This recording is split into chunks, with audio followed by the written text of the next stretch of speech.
wenzetu wana communicate pale kwenye uelewa pale. Yes. So tumia, naamini kabisa kwamba ili tuweze kuibadilisha jamii tulionayo ya watoto tulionao leo na generation ambayo inakuja na iliyopo, ni kutengeneza uelewa. I believe in the power of knowledge.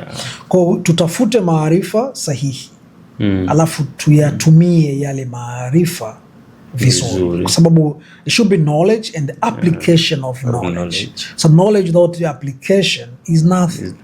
Kwa changamoto iliyopo ni kwamba tunatafuta taarifa na maarifa sahihi, tunaelewa and then tunakuwa able kuweza kuhamisha kwa vizazi.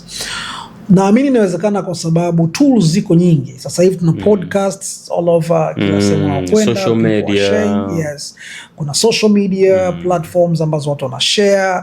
What type of content do you need to get? It's a question ambayo kila mmoja anayo kichwani. Leo wakati nakuja nilikuwa nasikiliza tu Chatbox. Siku zote mimi naishi kwenye Chatbox is a podcast. Nasikiliza full time podcast. Nasikiliza kwenye concept tofauti na learn kila ninavyotembea. So tukiwekeza kwenye uelewa, alafu tukauhamisha uelewa kwa watoto wetu, tunaweza kabisa kuwabadilisha. Lakini changamoto iliyopo ni kwamba wanapokea kutoka kwenye mazingira tofauti, vyanzo tofauti. There's a confusion sasa hivi. It's a cultural, sio transformation. Sijui niite dynamism au whatever, lakini mtoto anategemea kujifunza kwa baba through narratives, kwa mjomba kupitia masimulizi ya ukoo, lakini anajifunza kwenye simu, smartphone, vitu ambavyo haviendani na mazingira yake. Kwa hiyo tuna kazi ya kuweza kuhakikisha kwamba tunatafuta mazingira ambayo yatatupa knowledge sahihi, alafu sisi tutayamisha. Na brother, nisikufiche, despite everything, knowledge sahihi ya kwanza ni books. Yes. Sababu books the oldest njia ambayo unaweza kutunza information sahihi. Yes. Lakini pia unapata muda wa kusoma kitu ambacho kimefanyiwa research. Na kama watu wamefanya research, wamepata views, wamepata recommendations kabla waja publish, hizo best selling books are the best source of knowledge. Despite the fact kwamba kuna other knowledges, lakini books are the key. Na hata ukiwa una uwezo wa kusoma, listen to the podcasts, books zisikilize kwenye voice, and then you can learn. So to me, I believe the generation inahitaji kupata maarifa sahihi kutoka kwa watu ambao wana ujuzi sahihi juu ya concept nzima ya Kiafrika, juu ya concept ya uzalendo, na wao wajifunze kuanzia pale. Lakini tuna jamii ambayo pia ina ombwe la uelewa wa kutosha na maarifa ya kutosha ya hii dhana. Matokeo yake ndio jamii inaolea hawa watoto. The question is, itawapa information gani? Kuna siku nimewahi kupata wazo, kasema nikipata fedha nataka ni invest kwenye fun place ya watoto. Sawa. Lakini hiyo fun place iwe na ile michezo yetu ya zamani. Kama unaikumbuka vizuri tu. Udaku, sijui nini, yani ile michezo ya African kama tunavyojua. African games ndo iwepo ili hawa watoto waanze kujifunza. Kuna watoto wengine wamekuwa, kuna michezo hawajawahi kucheza, wao wanajua tu video game, kucheza na vidole na kuswipe kwenye smartphone. Lakini pia kingine ambacho Peter nimekuja kugundua, I think sisi wa Afrika bado tuna changamoto ya communication. Namna ya kucommunicate Uafrika wetu. Namna ya kuonyesha upekee na uthamani wetu. Unaona wenzetu wanatumia mpaka movies, wanatumia print media, wanatumia social media vizuri. Serikali zina invest ili ziweze kuportray kwamba nchi yetu au mzungu fulani tuko vizuri kuliko Waafrika. Sisi tunashindwa. Kwa I think sisi ambao tupo kwenye tasnia ya communication, lazima we have a long way to go. We have a long way to go. Nimepitia sources tofauti za communication. Nimewasikiliza experts tofauti kwenye communication. Unachokisema ni msingi na ni kweli. Fundamentally sisi nadhani tunashindwa kwa sababu hatujaamua kuwekeza sana kwenye hilo. Hatujawekeza sana kwenye hilo. Na pengine tunaishi katika mazingira ambayo thamani ya kuijua communication skill hatuna as a soft skill. Kwa hiyo hata jinsi ambavyo mzazi anaweza akawa ana communicate na mwanae, sio tu ana communicate nini, the how, ni changamoto.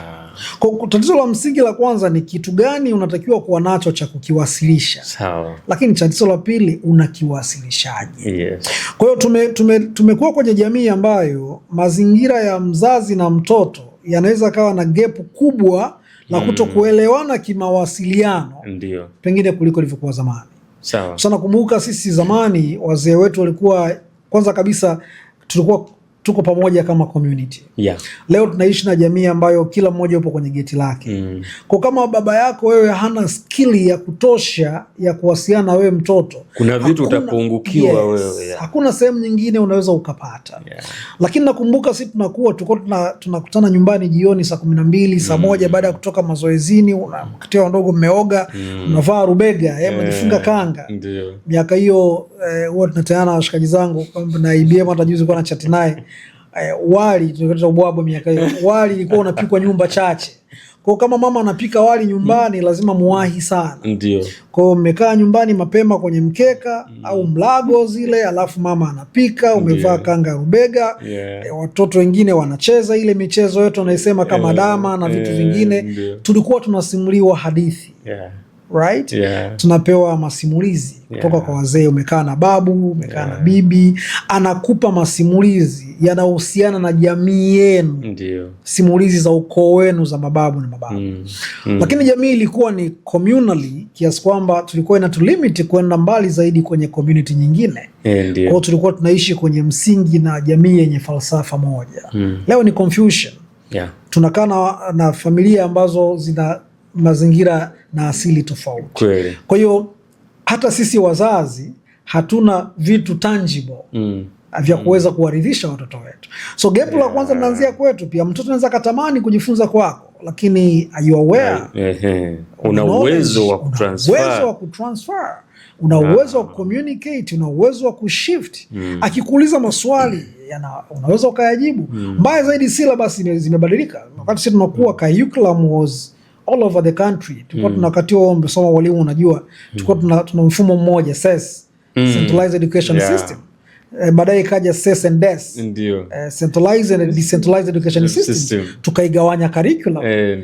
Curriculum imevurugwa. Leo kwenye mfumo wa kimaisha tulionao tuna confusion ya mifumo ya maisha tofauti kwenye jamii moja. Ukisema unamfundisha mwanao, unamfundisha nini? Kwa hata sisi tumepotea. Kuna ombwe pia kubwa. Tunamfundisha nini? Watoto wakija sasa hivi na curriculum yao, they are giving us different stories. Tofauti kabisa. Sisi tulikuwa tunafundishwa kwenye EK, unaenda na kidumu na ufagio, unamwagilia bustani. Today the children are giving us information as swimming. Baba hujaye kuswim. He or she wants you to teach about swimming. Kwa hiyo bado tunaombwe sana. Isitukatishe tamaa, lakini tukubali kwamba tunatakiwa pia kulearn mazingira haya, alafu tulearn ya zamani na tuwe tayari kuweza sisi lazima tufuse. I was chatting to one of the client that I'm working with. Is a friend now, ambaye kwa South Africa.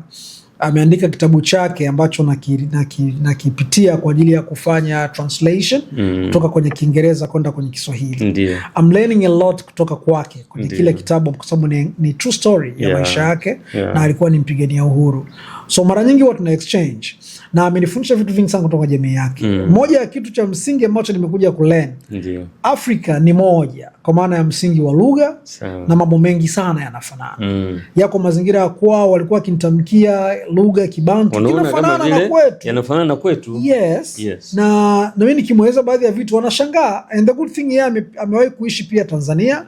Amewahi pia kukaa baadhi ya maeneo kama Mbeya na mikoa mingine. Kwa hiyo unaona jinsi gani ambavyo tumekuwa kitu kimoja. But huko tunakoenda tutakwenda kugawanyika siku moja. Pengine zile lugha za asili zitaondoka. Wangapi wanaongea vernaculars? Wachache sana. Lakini tunakokwenda tutabaki labda na lugha moja kama Kiswahili. So pengine communication itakuja kuwa na challenge kubwa zaidi ya tulionayo leo. It requires us to learn. Sababu otherwise tutapotea. Peter, kwa wewe umesoma shule, umeenda primary, umeenda secondary, umeenda chuo, and now upo kwenye corporate world. Definitely. Na moja ya vitu ambavyo naviona kwenye corporate world ni kwamba ule Uafrika ndo unapotea kabisa. Umeshaondoka ule. Unaona, kwa sababu kwenye corporate world tume-embrace system ya wakoloni. Kwa hiyo najikuta kwamba kila kitu ambacho kinafanyika kwenye corporate world kimekuwa adapted kutoka kwenye ile system. Is there a way ya kupenyeza hii falsafa ya Kiafrika? Yes, again. Yes. And no, kwa maana is challenges. Yes, inawezekana. Yes. Lakini kama tukiamua. Na mara nyingi napenda kuangalia vitu kwenye pande zote. Sawa. Inawezekana kwa sababu ni sisi hao tatakiwa tulitambue hilo. Tuwe tayari kusema, okay, pamoja na hili, hata nifanye hili, alafu nione way forward ni hivi. Kwa sababu unapozungumzia a corporate world, especially tunaiona sana kwenye private sector kuliko public sector. Yes. Na imegrow zaidi kwa sababu investors ni wageni ambao wamekuja na culture yao. Kweli. So the corporate culture is different from the indigenous culture. Kwa ukienda kwenye corporate companies, they have the specific corporate culture that is suits with the external environment ya makampuni yao. Ndio. Kwa hiyo kampuni yote naoifanyia hapa ni extended market ya makampuni ambayo iko nje. Kwa ina operate kwa misingi na falsafa ya kampuni ya nje. So how do you find ways to say despite kwamba hii ni ya nje lakini nataka na ndani kuwepo. Ndani unakuja kwenye a company that has a different philosophy. So how do you embrace the two? Inabidi wewe ndio ulearn kitu gani utakikubali, kitu gani utakiacha. Challenge kubwa iliyopo ni kwenye decision making capability au capacity. Most of these companies are making decisions to reflect the mothers. Kwa sababu ni extended market. Kwa hiyo in most cases hamuwezi kuwa na room ya kufanya maamuzi yatakaopingana na falsafa ya aliyewekeza. This is business. Kwa mwisho siku ukienda kwake aliyewekeza kuna mahala mtakwama. Kuna mahala mtakwama. So there are things tutakubali kwamba tutazifanya.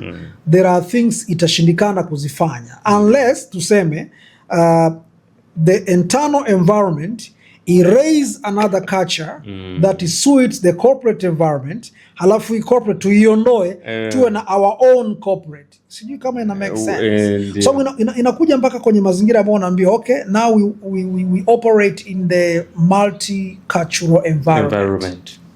Na kama tuna operate kwenye multicultural environment, we need to tunataka kumemploy mtu ambaye anaweza kaongea Kifaransa, anaweza kaongea Kichina, anaweza kaongea sijui whatever, ana lugha 5 au 6 tofauti ili biashara iende. Peter, mimi kuna kitu kimoja.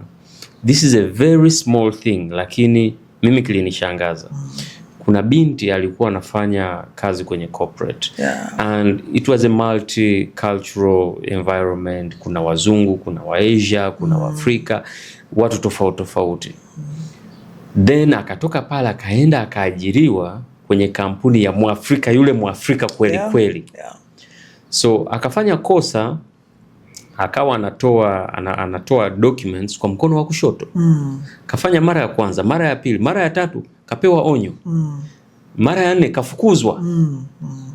Akashanga mkono wa kushoto. Definitely. In Africa hiyo kitu ina maana. Ina maana na kwenye corporate environment ilikuwa previous was not an issue. It was not an issue. Kwa sababu it's just a hand. Lakini kwenye mazingira ya Kiafrika mkono wa kushoto na tafsiri tofauti. Kwa wao hata kwenye salamu aliyefanya kwenye corporate environment anaweza siwe issue. Ndio. Lakini akija kwenye mazingira hayo mengine inakuta ni issue, kwa sababu ukishaiweka ile unarudi kwenye definition na falsafa ulionayo. Kwa sisi tumekuwa kwenye mazingira ambayo mtoto akiandikia mkono wa kushoto anapigwa, ndio mpaka abadilishe. The external environment ya wenzetu inasema mkono wa kushoto una relationship na mtu ambaye ni genius. Ndio. na wana value left hand than right hand. Ndio. Kwa mtu ambaye ni left handed yuko value unique, yani unique person, gifted, na anatunzwa kwa sababu ni gifted. Yeah. Watu wa language wanajua kuna northern and southern hemisphere, yeah, and the way they coordinate kwenye brain na mambo ya subconscious na conscious inaleta majibu ya kwamba the left handed ni wana thamani kuliko right handed. Kweli. Lakini kwetu sisi tuko tunawatupa, tunawachapa fimbo, tunawalazimisha waandikie upande wa kulia, kwa sababu tunahusianisha matumizi ya mkono wa kushoto na msingi wa mkono wa kushoto. Yeah. Kwa kwetu mpaka leo ukipokelea kitu kwa mkono wa kushoto mtoto anapigwa. Yeah.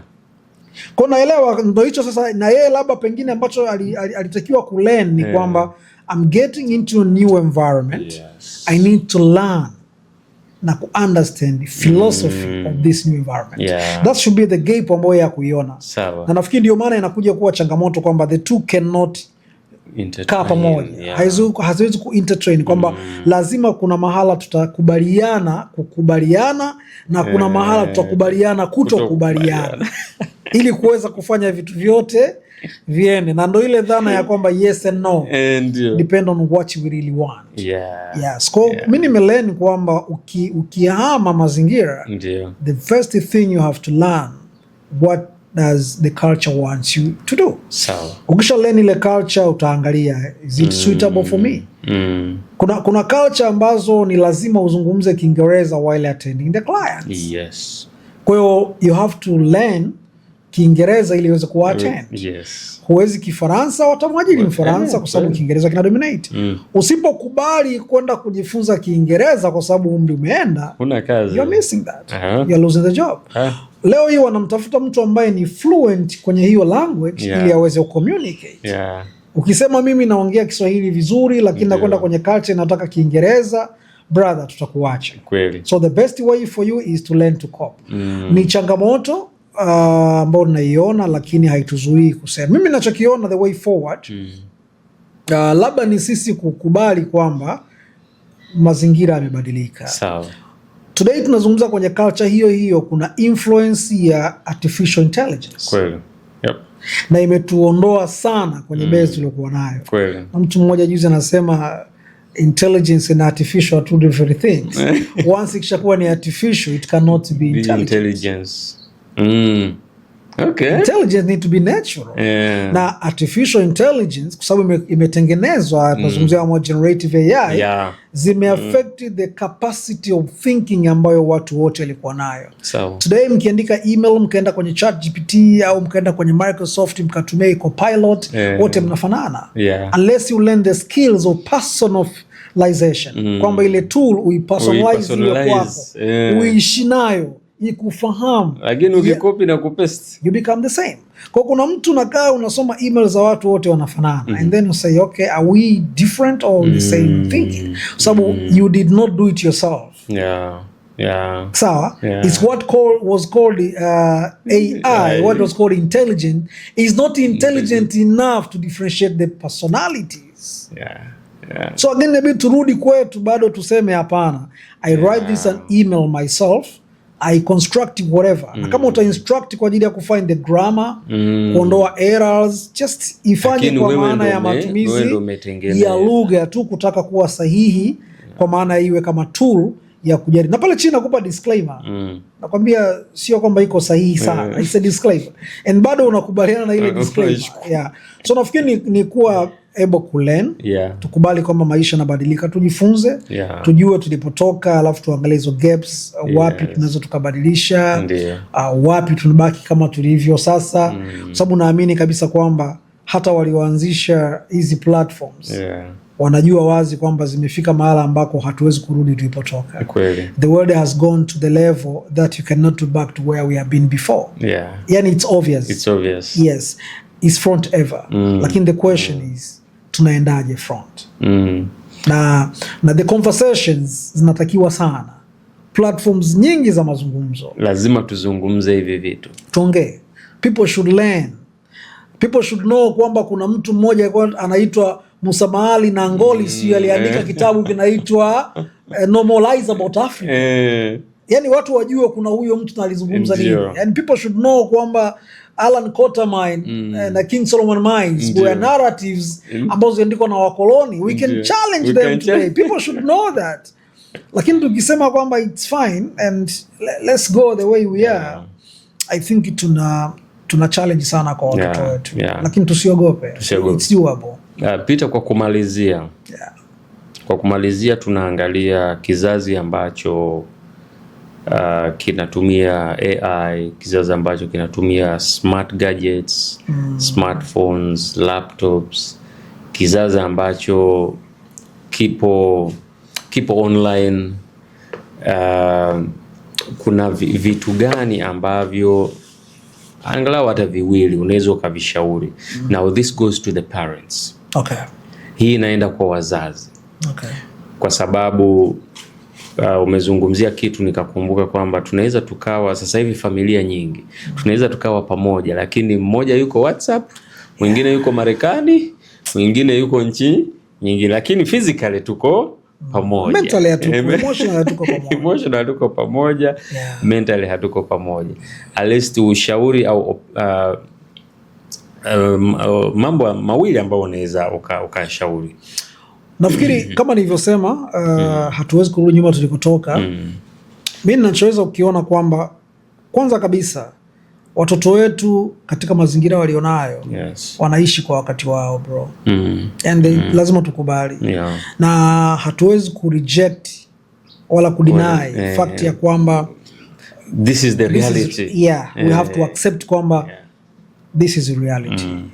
Cha kwanza na sisi tujifunze kujua wao kwenye hizo tools wanajifunza nini. As a parent you have to know what is your children learning from the platforms. Right. Lakini the good thing ni kwamba with science and technology, platforms na devices zinakuja na security.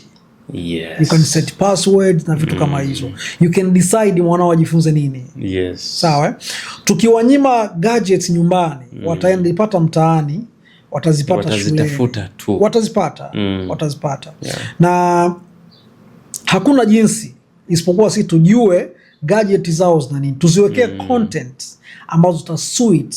Wazazi wengi nimeona wanaweka cartoons ambazo ni for lessons. So weka content ambazo mwanao akitumia ile gadget atakutana na content zinazohusu kitu ambacho kinamjenga. Mwekee hadithi, mwekee masimulizi, mwekee oral stories, books ambazo ziko na rated, aweze kusikiliza yale masimulizi. Control ile media.